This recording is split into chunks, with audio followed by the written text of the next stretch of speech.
ready to rant. Welcome back to the Read and Rant podcast, where we don't sugarcoat anything. We talk about the books exactly as we experience them, and above all else, we embrace the rant. I'm your host, Tony, and tonight we have another rant in progress where I check in with a book while I'm still actively reading it. Tonight's book is Service, Answering the Call by Eric Maldonado, and I'm currently sitting around about page 90, and tonight there's really no ranting at this book.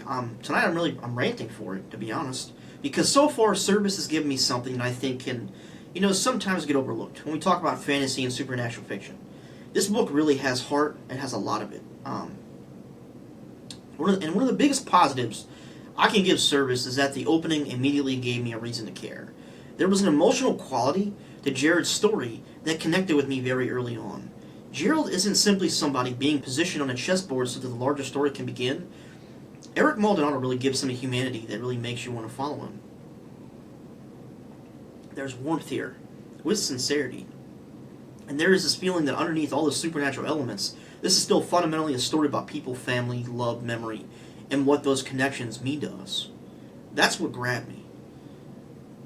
And then we get to what has easily been one of my favorite moments of the book so far. Gerald reuniting with his family in heaven. That really hit me. There is something incredibly wholesome about the way Maldonado approaches those moments, especially the family reunion, especially that barbecue scene. It felt less like the author was simply trying to describe heaven, and more like he was trying to capture the feeling of being reunited with the people you missed. I think that's a very important distinction, because you can describe a beautiful place all day long, but making the reader feel why that place is beautiful is a lot harder. And Service really managed to do that for me. That emotional connection really comes from the people Gerald finds there. It comes from family and familiarity. It comes from those little moments that make the afterlife feel personal rather than simply fantastical. There was something about those scenes that almost felt like memories had been poured onto the page. Whether they were inspired by anything personal or not, that's how authentic the emotion felt to me. And when a book can make me stop thinking like a reviewer and simply experience the emotion of a scene, that's a win. Another thing I'm really enjoying is Eric Maldonado's writing itself. There is a poetic quality to certain parts of Service.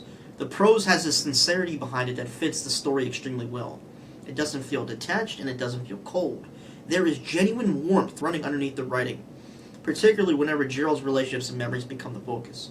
And I think that's one of Maldonado's biggest strengths so far. He understands how to make Gerald feel like somebody who has actually lived.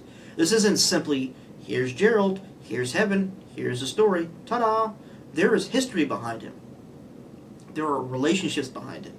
There is an entire lifetime behind this character. And because of that, when Gerald enters this completely different existence, I'm invested in what happens to him.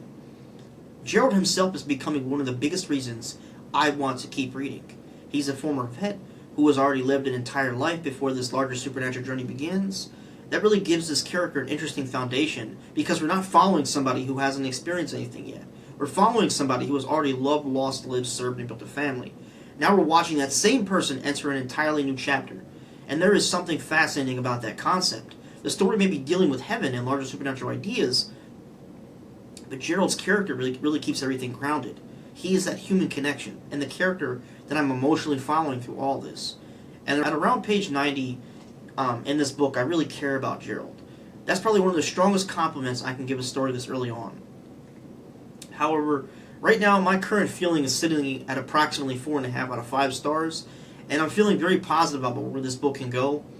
Obviously, this is Rant in progress, not the verdict. We still have plenty of book left, but when I'm around 90 pages into something and I'm already thinking about the emotional moments that stuck with me, that is a very good sign. Because I'm not remembering events, I'm remembering how those events made me feel. There's a difference. And I absolutely want to keep reading. There is no hesitation here. I want to know where Gerald's journey goes. I want to see how the story expands. I want to see what Eric Maldonado ultimately does with this character and the larger premise. And most importantly, the book has already established enough emotional investment that I want to follow Gerald wherever the story takes him. That's exactly what I want from an early read. So my rant in progress for Service, Answering the Call is overwhelmingly positive. Eric Maldonado has given me a protagonist I genuinely care about, an emotional foundation built around family and memory, with some beautifully heartfelt moments and writing that occasionally takes on an almost poetic quality. The union with Gerald's family has really been the standout for me. The barbecue scene in particular is one of those deceptively simple scenes that carries significantly more emotional weight because of what it represents. And that is being with your people again. That's the heart of what has worked for me so far. At around page 90, service isn't simply making me curious about what happens next, it's making me care about who it happens to. And I'll take emotional investment over empty spectacle every day of the week. Right now, I'm sitting at 4.5 out of 5 stars. I absolutely want to keep reading. There's a strong emotional connection. I'm really invested in Gerald, who's the main character, and my status is the rant continues. Alright? I'm Tony. This has been the Rant in Progress on the Read It Rant podcast. And remember, we don't sugarcoat anything. We read it, we talk about it, and most importantly, we embrace the rant. I'll see you at the next reading update. Read It and Rant is out.